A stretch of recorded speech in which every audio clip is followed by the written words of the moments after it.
They say that history is the greatest of all teachers, and that tales of past deeds define who we are in the present, and what we shall be in the future. It is said that such tales shall, with each telling, illuminate us all with the light of truth. I shall tell you of such a tale. It is a tale quite familiar to me, for I have spent nearly a lifetime piecing it together and chronicling it here within this book. For years I have pondered its passages, studying every line, committing each word to memory. Perhaps now, in the telling of it, I shall at last find the answers I seek. Our story takes place in the northern region of Faerun, known as Icewind Dale. It is a harsh, frozen land, cut off from the rest of the world by a wall of jagged peaks called the Spine of the World. For centuries, the icy plains of the Dale have been home to the barbarian peoples of the Uthgard and Regedmund. Huddled together in small, closely knit tribes, the barbarians lived simple lives, free, proud, and fiercely independent.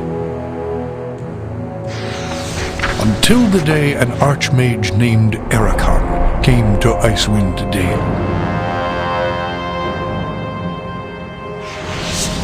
With an army of mercenaries, Erakan sought to conquer the north and force the fierce barbarians into slavery.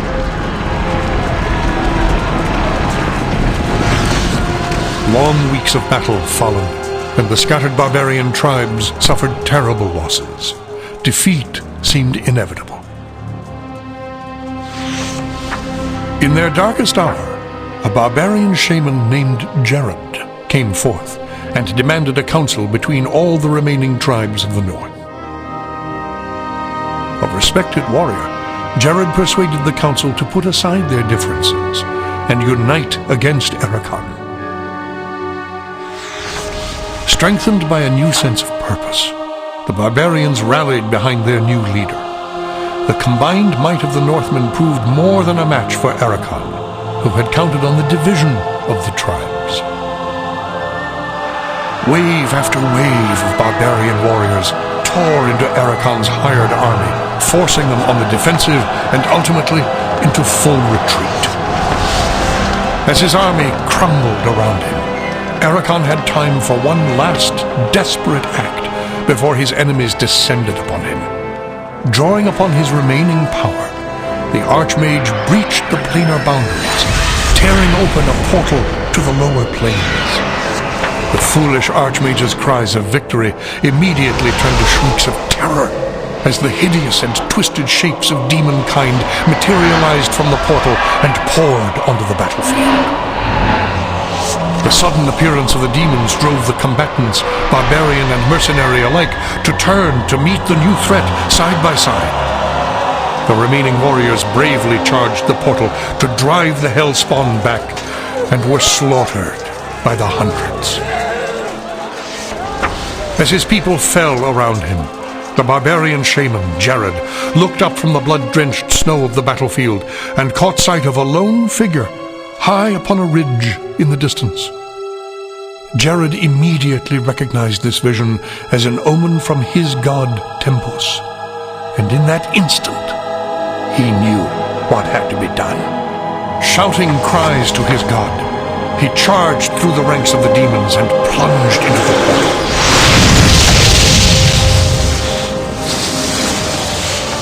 As Jared's blood fused with the energies of the portal, an explosion of white light engulfed the battlefield. When the light subsided, the demons were gone, and the portal was closed. In its place hovered a disk of solid stone. Frozen within the center of the disk was Jared's body, locked in his final moment of agony, in his final moment of triumph for all eternity. But that is not the end of our tale. It is but the beginning.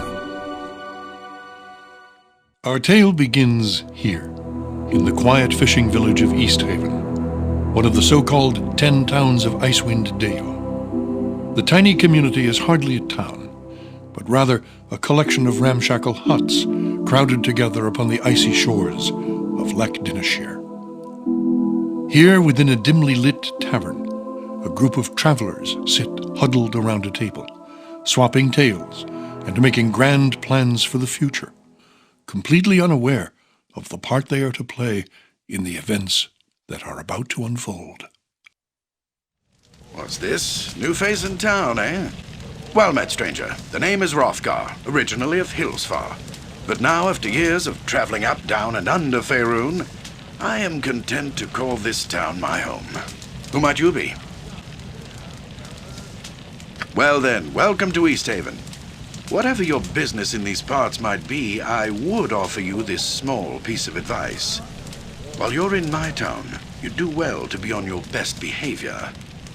These folk are under my protection, and anyone who would seek to do harm to them in any way shall answer to me. That said, I'll let you get back to your cups. I'm sure you've had a long journey, and you'll find there's no better way to shake off the cold of the road than by downing a few mugs of Grisella's best. And if you're in need of lodging, I would recommend talking to Quimby over at the Snowdrift Inn, over on the east side of town.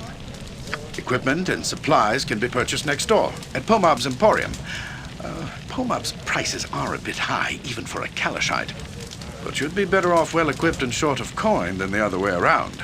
Ill-prepared travelers don't last long in these parts. Once you've had a chance to rest up and get your bearings, come by and see me at my house. It's just a couple doors west of here. There's some business I would discuss with you. Farewell. Well met, friend, and welcome to my home. Make yourselves comfortable, but try not to break anything. Many of these curiosities that you see lying about have sentimental value. Oh, they're all remembrances of my adventuring days. Little trinkets and the like that I picked up here and there. More keepsakes than valuables, really. Leftovers from my days of fortune and glory. Well, semi-retired, actually. This region is still untamed and fraught with many dangers. I've had plenty of opportunities in the last few years to take up my sword and shield and do battle with those who threaten the safety of Easthaven and its neighbors. In fact, I'm planning such an expedition right now. That is what I wanted to speak to you about. We've received word from Kuldahar, our neighbors to the south, that evil forces are stirring nearby in the spine of the World Mountains. I am organizing and leading a party from Easthaven south to Kuldahar Valley to investigate. You look to be capable enough. Perhaps you'd like to join us. What say you? I don't really know. The message wasn't too specific. I suppose if you want more details, you could ask old Everard over at the temple, but time's a-wasting. We need to get this expedition moving before the snows seal off the pass to Kuldahar. So what's it going to be? Are you in or out? Excellent. Glad to have you on board. I plan to assemble the rest of the expedition and set out for Kuldahar within a few days. With storms brewing in the mountains, I'd rather we depart sooner. But there are matters that require my attention here about town. Actually, now that I think about it, maybe you can help. Pomab, the local shopkeeper, has recently expressed concern over the rapidly thinning stock of his store. He's been complaining that the regular caravan from Caer Dineval is long overdue, and that if they don't arrive soon, he's sure to be out of business. Now, normally I take Pomab's whining with a grain of salt, but with heavy snows on the way, it would be best to make sure that caravan makes it through. I want you to find that caravan. Leave town by way of the South Bridge and scout the hills west of Lac Dinneshere, between Easthaven and Caer Dineval. Caravans always stick close to the shoreline this time of year. Once you find it, see the caravan safely to Easthaven. In the meantime, I'll assemble the rest of the expedition and make the final plans for our journey. Return here as quickly as you can. We must make for Kuldahar Pass while the weather is favorable. Good luck. Safe journey. Hrothgar mentioned there were strangers in town. What is it you want? Yes, I am Everard. Everard of Tempus, battle priest of the Lord of Battles. What brings you here? War is but one of Tempus's aspects. Warriors, true warriors, worship him as well. These eyes have seen battle, yes, and my skin bears the mark of swords and axes. That was long ago. Now my place is here. Because there are many ways one may serve one's God. I am of the Order of the Broken Blade. My duty is to watch this place. Yes, were warriors. Wounded in battle, our injuries now keep us far from the front lines. Still, we are fit to guard holy sites to our Lord. It is sacred to Tempus, yes. It marks the field where the barbarian Jared gave up his life ages ago. He lies encased in stone beneath this temple.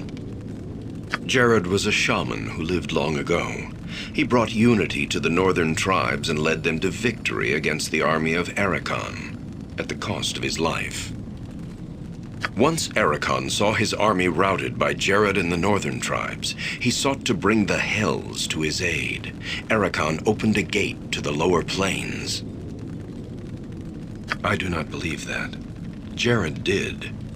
It is said that Tempus himself appeared to Jared upon the battlefield, and Jared took that as a sign. Jared believed Tempus was calling him to sacrifice himself for his people to ensure victory. And so he cast his body into the portal, his blood fusing it to stone. It lies entombed beneath the temple to this day. Jared had no need to sacrifice himself. Tempus's appearance was a test of faith, proof Jared's people had already won the field that day. Jared failed his god and died a coward's death. One dies for Tempus with a blade in one's hand, not by martyring oneself within the embrace of infernal magics. Jared's duty was to stand with his comrades, not cast himself to his death when the field was already theirs. Sacrifice? Let me say this of sacrifice, young one, then we shall speak of this no more. Sacrifice is a death that has meaning. When it is in vain, it is not sacrifice. It is a waste. That is the lesson of Jared's stone. A great stone disc that holds Jared's corpse for eternity. And so I watch and guard it in Tempus's name. You are free to ask, traveler. I promise no answers. I have heard of it, yes. A messenger from Kuldahar visited the temple not long ago, and it has spurred Hrothgar to see what is happening in the north. Yes, a man from Kuldahar found his way to our door, and he was dead by morning. He claimed he was a messenger from the Archdruid of Kuldahar. The man spoke of disturbances in Kuldahar. His wounds prevented me from making any sense of his words. Perhaps Hrothgar understood more than I, for he's preparing an expedition. No, for my place is here. Were I invited, I would still not go. My injuries would only slow the expedition. You are free to ask, traveler. I promise no answers. The door leads beneath the temple to the site of Jared's stone. It was sealed with glyphs of Tempus to prevent entry long ago. You are free to ask, traveler. I promise no answers. Oh, good, you've returned. What news of the caravan from Caer Dineval?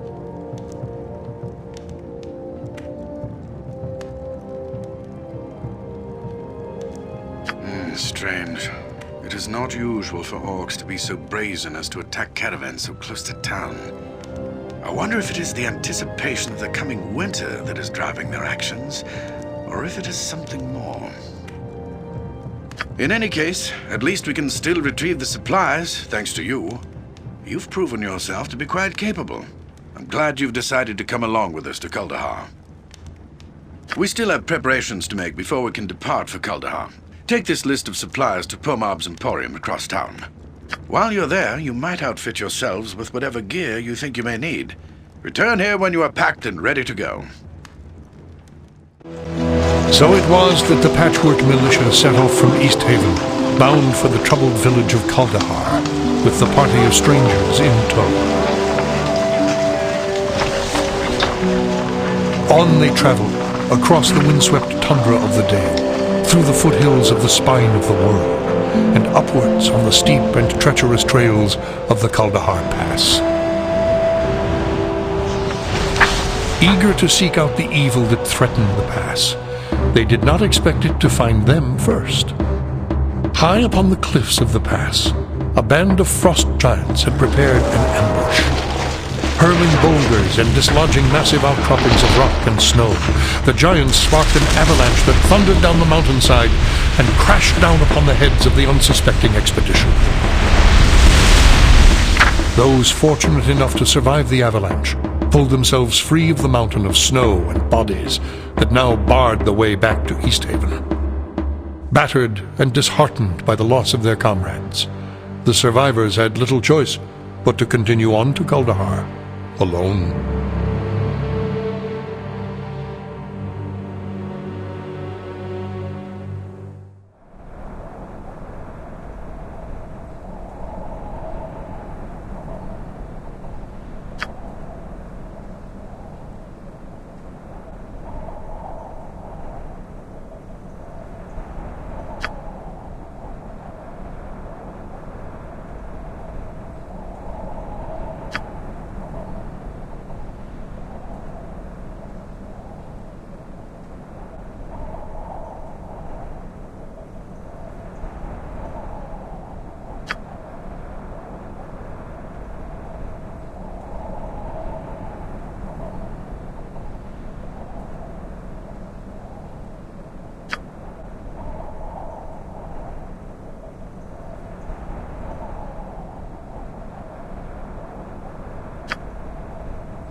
Fighting their way through the goblin-infested valley of the pass, the survivors of the doomed Easthaven expedition at last came upon the small hamlet of Kaldahar. Nestled within the roots of a massive oak tree, the tiny cottages were a welcome sight for the weary travelers. As the party approached the town, a warm breeze blew over them, chasing away the chill of the frozen pass, and carrying with it the sweet scent of cooking fires. Welcome. I've been expecting you for some time now. Yes, well, bad news travels upon swift wings in these mountains. I know about your expedition from Easthaven. I know why you are here, for it was I who sent for you. I am Arundel, known to some as the Archdruid of Kaldahar, though I invite you to dispense with the formalities and just call me Arundel, plain and simple. Titles tend only to serve one's own vanity and aren't really of much use in this small mountain community. Yes, it was I who sent Hallister to Easthaven for help. His death weighs heavily upon my conscience, for not only was he a student of mine, but he was also a friend and trusted companion. He will be missed, as will Hrothgar and the other members of your expedition. Oh yes, I know. I also know that it was no accident. Someone or something did not want your party to reach Kaldahar alive. There are malevolent forces at work in these mountains. Forces that seek to undermine the delicate balance we druids have struggled to preserve for centuries. Oh, would that I could. The face of the evil remains hidden, but its presence is unmistakable. All about us, there are signs of its damaging influence on the balance. The unnatural weather, the recent rash of abductions, the numerous monster sightings in the pass. These all point towards something sinister. Even the animals sense something is amiss. I can only tell you of what little I know. Which disturbances would you have me speak of? The weather in these mountains has always been harsh, but never like this. Fierce storms ravage the valley without warning, often lasting for several days at a time, before vanishing as quickly as they come. It is barely midway into leafall, and yet the pass to the south has been snowed in entirely. Weather such as this is most unnatural. Nature presents itself in cycles that are predictable by those who know what to look for. I can only tell you of what little I know.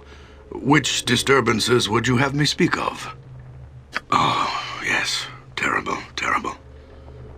At first, there were tales told by travelers of companions disappearing into the night, snatched up from their bedrolls as they camped along the narrow trail that winds through the pass. We did not think much of these tales, for such occurrences are not unheard of in these mountains. Then one night, Conlan's boy Sheemish went missing. The next morning, the whole town searched for the boy, but turned up nothing. He was just gone, vanished without a trace. The boy was just the first. Several nights later, another disappeared, Megan Potts, the local midwife. Her husband Khalil was grief-stricken to the point of madness. With barely a word to anyone, he snatched up his sword and marched off into the darkness after his wife. No one has heard from him since. And now, the abductions are occurring more frequently. Iden, the old innkeeper from the Evening Shade, was taken only 3 days ago. I can only tell you of what little I know. Which disturbances would you have me speak of? As I'm sure you have noticed by now, there seems to be quite a few goblins about. It is not usual to see so many of their kind roaming the mountains so late in the year. It is almost as something has drawn them out of their holes, like carrion birds drawn to the scent of death. As if the goblins weren't enough, several giants have been spotted moving through the pass in groups as large as 10. That many giants traveling together in such numbers indicates they are organized and are acting with a singular purpose. I have watched their activities closely. Their tracks trace a deliberate pattern through the mountains, almost as if they were on patrol. Another thing, while I was out scouting the giants, I discovered other sets of tracks I have never encountered before. What manner of beast made them? I could not say. The balance. It is what the druids of Kuldahar hold sacred and have worked to preserve for generations. It is all around us. It is us. Balance is the harmony that is achieved when man and nature learn to coexist, no longer contending with one another, but coming together as two parts of a whole. Balance is the belief that this town is built upon, the very reason for its existence. Druids of Sylvanas, the Oak Father, have tended this shrine since the beginning. For hundreds of years, we have striven to achieve the ideal balance between man and nature. When settlers finally came to this pass, it was the Archdruid Tolban, my predecessor, who laid the foundation for the relationship that led to the birth of this community. The great oak, the massive tree that stands above us, around us, it is a holy shrine to Sylvanas, for it was he who planted its seed when Faerun was first born. It is a testament to the raw power of nature, a monument to its ability to thrive in the face of adversity. Thanks to Tolban, the great oak we druids called the Kuldahar, and the town that has come to be known by the same name, have together become a monument of even greater significance, a monument to the balance.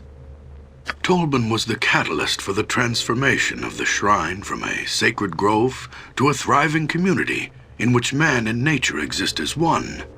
At first, settlers were kept away from this site. The druids of old saw outsiders as an affront to the sanctity of the tree and its sphere of benign influence.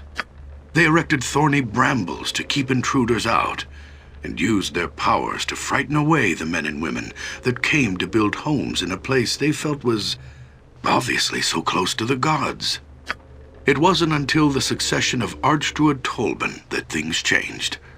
Unlike his predecessors, he believed that the settlement of the valley was not only inevitable, but it was actually the will of Sylvanas.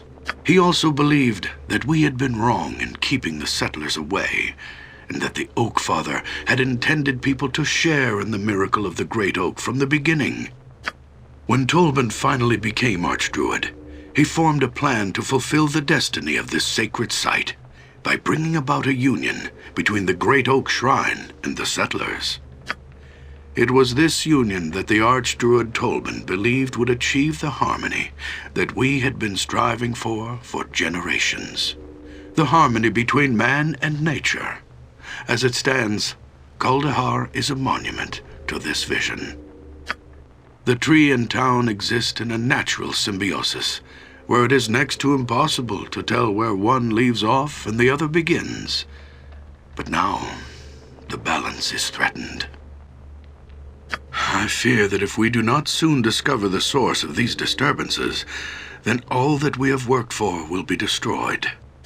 The evil that has come to these mountains infects this town like a disease.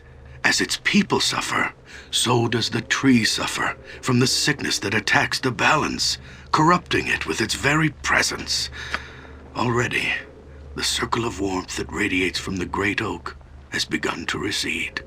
We were forced to abandon the outlying farmsteads as a result of the shrine's fading power.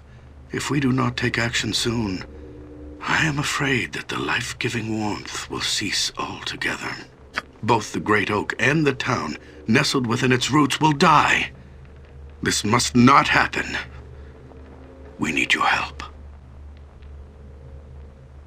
I understand, but the circumstances leave you little choice but to get involved. I needn't remind you that the avalanche that wiped out your expedition, the one that you were fortunate to survive, has blocked the way back to the 10 towns. As I mentioned before, the pass south has been entirely snowed in. There is no other way out of this valley. Your fate and the fate of Kuldahar are intertwined. You must discover the source of the disturbances and restore the balance, or we shall all perish together. I suggest you begin by investigating the Vale of Shadows. It is a place not far from here. Darkness has always clung to the floor of the small canyon, as if the light of the sun itself were wary of the place. There are a number of ancient crypts hidden within the shadows of the Vale's narrow cliff walls. There have been rumors of the dead awakening and emerging from their dusty tombs to walk once more amongst men. If these rumors are true, then I suspect that whatever is responsible for disturbing their slumber may be behind the other disturbances as well. Go to the Vale of Shadows, learn what you can about the happenings there, then return here and we shall discuss a course of action. Good luck, and farewell. By Tempas, the vision speaks true. You are the heroes from my dreams. The vision is why I have come to this place. Tempas has guided me to you. This I cannot say. I know only that the storm of war darkens the skies of my homeland. My people are gathering in numbers greater than any have seen for generations. A king, both new and old, has risen to lead the tribes against the 10 towns. Already the first snows of winter bear the dark stains of spilt blood. Wolfdane is his name. He was a great warrior from an elder tribe who was slain in battle on the eve of last season. Now his body has returned from death's halls to lead my people once more as king. Wolfdane's flesh is but a vessel, a borrowed tool. The spirit of the new king is much, much older than the form it now inhabits. It is said that the spirit of Jared governs his body. It is this claim that has fueled the fires of vengeance among my people. The same. You know our history well. Now, after centuries of imprisonment, Jared's spirit is free and rallies the tribes once more in a common cause. You must come to Hengoro, to the great mead hall where the tribes have gathered. You alone can forestall the war between our peoples. Although I am certain you are the heroes of my vision, I fear you are not yet strong enough for the task at hand. Go forth and sharpen your skills upon the field of valor. When you've grown stronger, return here and we shall speak more.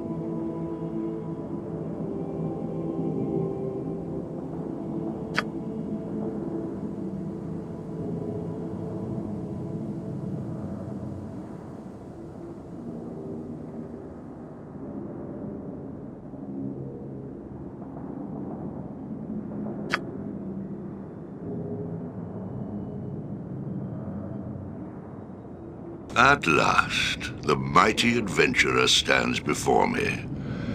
To what do I owe this honor? I have been observing your progress since you first stepped foot into my realm. It was only a matter of time before you made your way here. So tell me, why have you come? If it is evil that you seek, then you need look no further. I stand here before you. However, I am not the one who plagues Kaldahar. For that evil, you must look elsewhere. I care not at all whether you believe me, adventurer. I am centuries dead and bound to these halls for eternity. I care even less for the living or their gathering places. If your Kaldahar is beset by evil, it is not of my doing. Go seek your villain elsewhere. Who indeed? I can answer your question, but I require a boon first. Perform a task for me, and I will answer you. Auril, the ice goddess, is worshipped by some here in the cold north. Auril commands her followers to extinguish all fires, to open structures to the cold winds, and to deny warmth a place to gather. As you can see, my tomb would be an abomination to a follower of Auril. A priestess of Auril has stood at the threshold of my tomb and gazed within. Recently she attempted entry, but my guardians foiled her. Now that you have slain my guardians, there is nothing to prevent her from returning and carrying out the will of Auril. I do not wish to spend eternity in a cold, lightless hell. Find this Auralite and slay her. Only then will I answer you. Know this, adventurer. Your precious Kaldahar is just as much an abomination to Auril as this tomb. Think of the great tree, the circle of warmth, and the tenets of Auril. How will Kaldahar fare under Auril's cold gaze? Find this Auralite and slay her. Only then will both of us feel safe, and only then will I answer you.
have returned.